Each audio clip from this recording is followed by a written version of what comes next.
السلام عليكم ورحمة الله وبركاته. اللهم صل وسلم وبارك عليك يا حبيبي يا رسول الله. اللهم ارحم موتانا وارحم امي وارحم ابويا واجمع ما بينهم واسكنهم الفردوس الاعلى. بصوا حبايب قلبي، انا اشتريت شوية مشتريات. بصوا انا مدمنة للبلاستيك، انا مش عارفة والله العظيم انا حاجة المطبخ دي هنتهي منها امتى.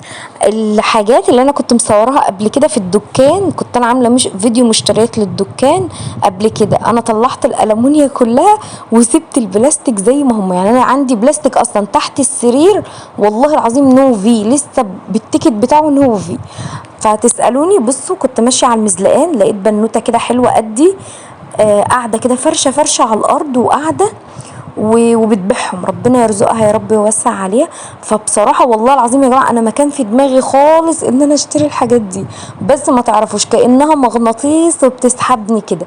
رحت اشتريت منها الثلاث بولات دول، كانوا عاملين 15 جنيه، اللي هم الثلاث بولات الصغيرين بتوع المخلل. والبولتين دول انا شارياهم من عند علي بابا، جبتهم ب 15 جنيه، اللي هم لازقين في بعض دول بتوع الصوصات. فانا بصراحه لما جبت البولتين دول لقيتهم صغيرين قوي، قلت لا ده انا هجيب منها، حاجتها ما شاء الله كبيره ورخيصه. يعني اللي في ايدي دي ب 15 جنيه، البوله كبيره تاخد 2 كيلو فاكهه، كبيرة جدا. قلت خلاص انا هجيبها، اغسل فيها فاكهة، امع فيها بامية، افرط فيها بسلة، اعمل فيها شوية كوكتيل.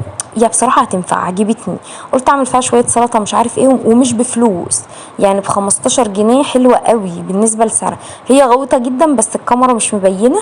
جبت الثلاث الوان دول، بصراحة ما كانش معاه غير الثلاث الوان دول، فانا جبت الثلاثة. جبت بقى ايه، جبت المصفيات دي. المصفيات دي انا كان عندي منها البامبي، كنت بتشوفها معايا على طول وانا بطبخ، جميله يا جماعه، بغسل بيها كل حاجه واحطها فيها بتصفي وبتهوي الفاكهه وجميل. انتوا متصورين البامبي دي انا كنت جايباها التلاته ب10 جنيه، لكن الجداد اللي انا شاريهم دول جايبه الواحده ب15 جنيه. يعني شوفوا غلت قد ايه، غلط جدا. يعني كنت جايبه التلاته ب10، رحت عشان اجيبهم لقيت الواحده بقت ب15. جبت اتنين، قلت قبل بقى ايه ما اروح واقعد لي مثلا 5 6 شهور اروح الاقيها ب30 جنيه، قلت اجيب لي اتنين بقى اعينهم، بينفعوا جدا يا جماعه، حلوين جدا، حلوين حلوين حلوين. لما باجي اعمل خضار كتير برمي فيها الخضار بيتصفى وبيبقى جميل، فاكهه بتتصفى وبتبقى جميل. بصوا بقى مش هتصدقوا دي، والله ما هتصدقوا. اللون دوت مخلط من تحت مدي على اصفر في اللون ده.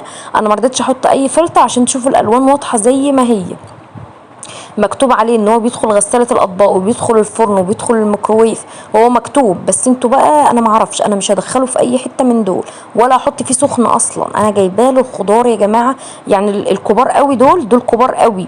قلت اعمل فيهم كيكه بالشوكولاته، اعمل كيكه، اعجن بسكوت، اعجن مش عارف ايه على قدي، بتبقى حلوه قوي. يعني هي بصراحه كبيره خالص البوله ما شاء الله، تاخد يعني، هي والله التصوير ظالمهم، التصوير مطلعهم صغيرين بس هم ما شاء الله كبار. البوله دي كانت عامله 35، والمصفى اللي قبلها كانت ب15، لكن البوله دي ب35 والله ببلاش.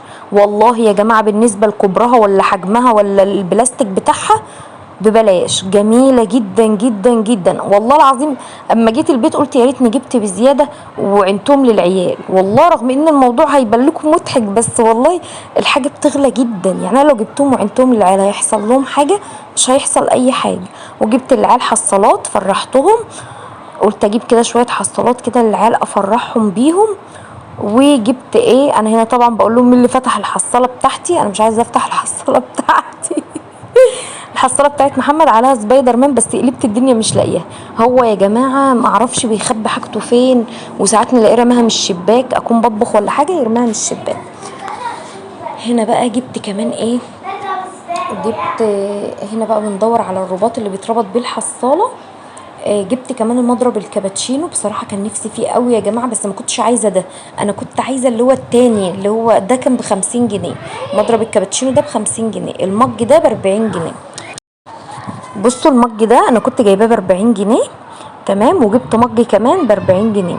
انا كنت جايبه حاجات قبل كده مش عارفه انا صورتها ولا لا، باذن الله بقى لما اجي اطلعها بقى هبقى اصورها معاكم تاني وانا برتب بقى الحاجه ان شاء الله. ايه باذن الله باكت التوك ده كان ب5 جنيه. وجبت العيال برضو توقين، التوق كان ب5 جنيه. وجبت شويه حاجات كده فرحت نفسي وفرحت العيال. يعني الحاجات دي كلها ممكن تعملها 350 400 في الحدود دي، بس حاجات والله العظيم بعد كده هتبقى غاليه جدا. اللي مغليهم طبعا مضرب النسكافيه ب50، المجين دول ب80 جنيه، يعني في حاجات اصلا سعرها رافع. تمام. ما تنسنيش في دعوه حلوه من قلبك، وربنا يرزقنا جميعا وتجيبوا اللي نفسكم فيه. الاطباق البلاستيك دي من على الميزلان، لان اسعارها وهم والله العظيم. ما تنسنيش في اللايك. استني، جبت كمان الثلاث حفظات دول، كانوا عاملين 25 جنيه، قلت لازم اوريكم، بس والله تحفه.